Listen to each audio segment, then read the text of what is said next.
मेरे प्यारे बच्चों नमस्कार। आपका अपना YouTube चैनल स्मार्ट टॉपर में बहुत बहुत स्वागत है। बताइए कैसे हैं आप लोग। आशा करते हैं आप लोग बिल्कुल स्वस्थ होंगे और अपना पढ़ाई भी सही ढंग से कर रहे होंगे।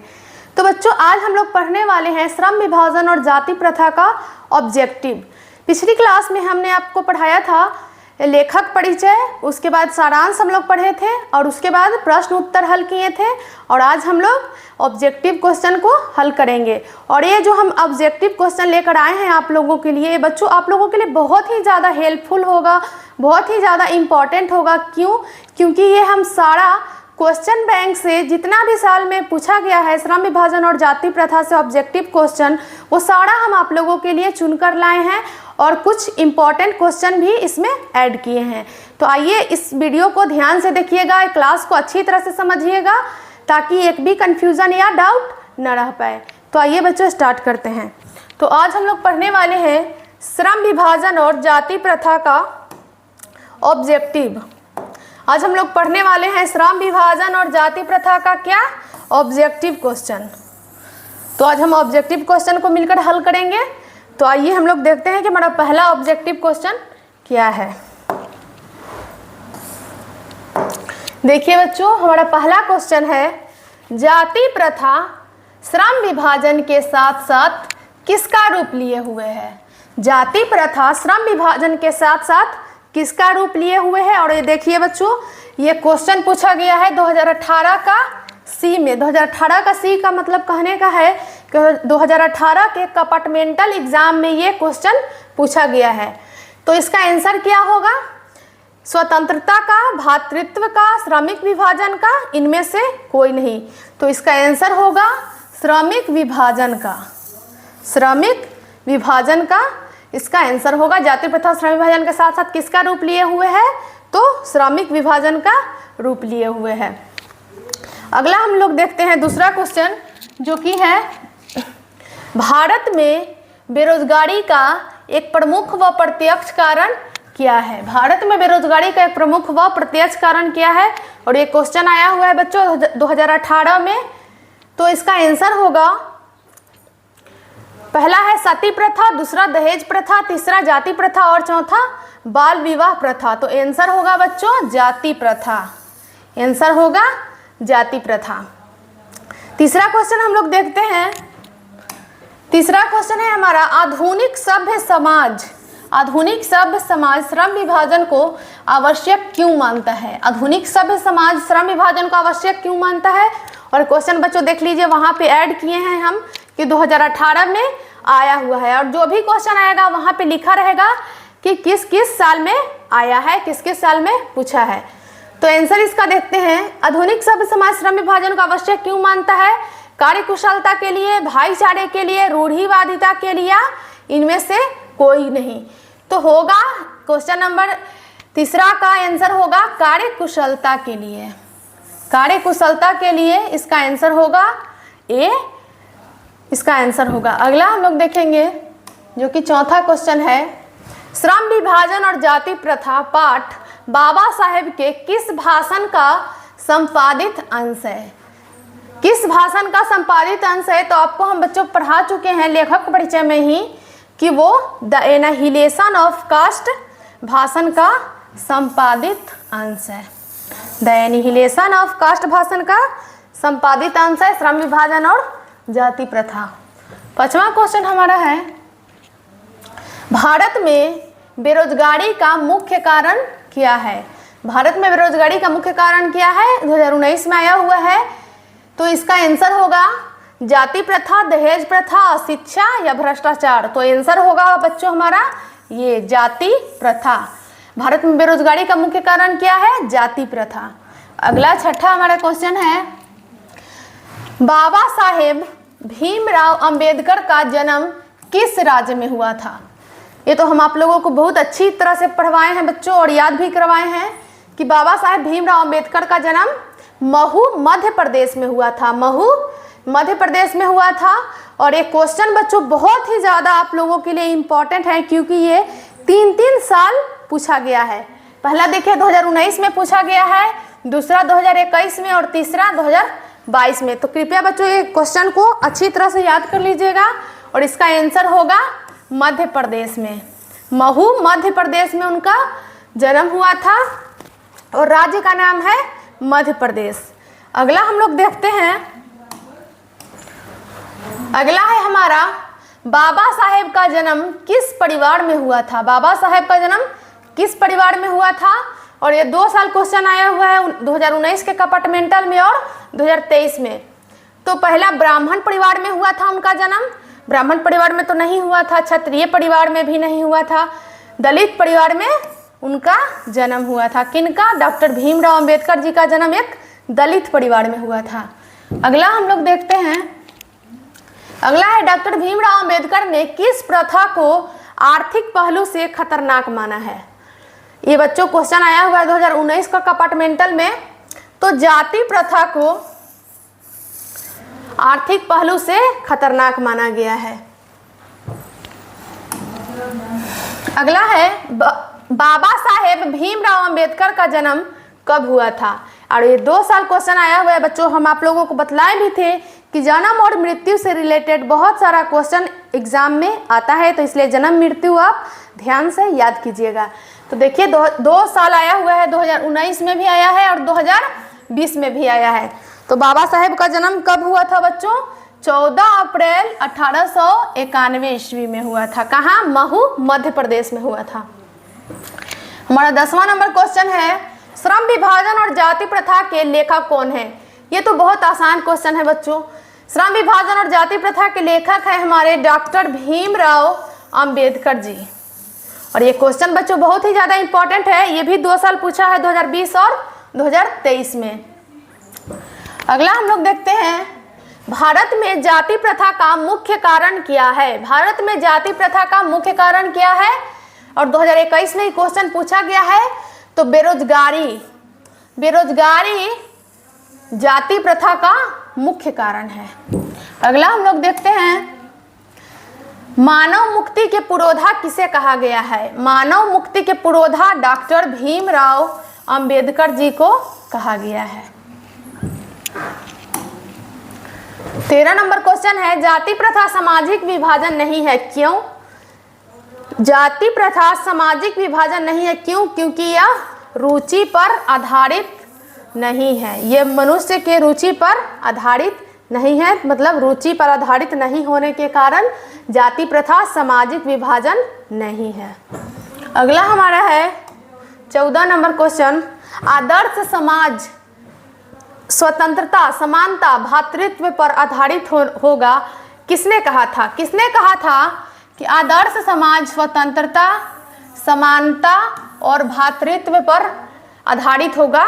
तो डॉक्टर भीमराव अंबेडकर जी बोले थे कि जो हमारा आदर्श समाज होगा कैसा होगा, स्वतंत्रता, समानता और भ्रातृत्व पर आधारित होगा। और एक क्वेश्चन बच्चों आया हुआ है 2020 में, तो सारा क्वेश्चन को आप ध्यान में रखते हुए चलिएगा।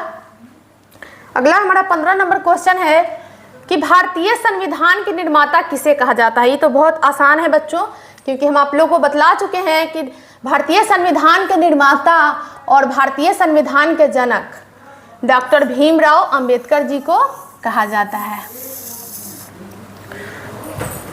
अगला हमारा है 16 नंबर क्वेश्चन, भीमराव अंबेडकर के चिंतन एवं रचनात्मकता के प्रेरक व्यक्ति कौन हैं। तो ये 2023 में आया हुआ है बच्चों। हम आप लोगों को बतला चुके हैं कि इनके जीवन में 3 प्रेरक व्यक्ति रह चुके हैं, जो कि है बुद्ध, कबीर और ज्योतिबा फूले। तो यहाँ पे हम लोग ऑप्शन में देखते हैं, पहला है बुद्ध, दूसरा कबीर, तीसरा ज्योतिबा फूले। तो ये तीनों लोग हैं जो कि इनके प्रेरक व्यक्तियों में आते हैं। तो इनमें से सभी, क्योंकि ये तीनों ही इनके प्रेरक व्यक्ति रह चुके हैं, तो इनमें से सभी इसका आंसर होगा।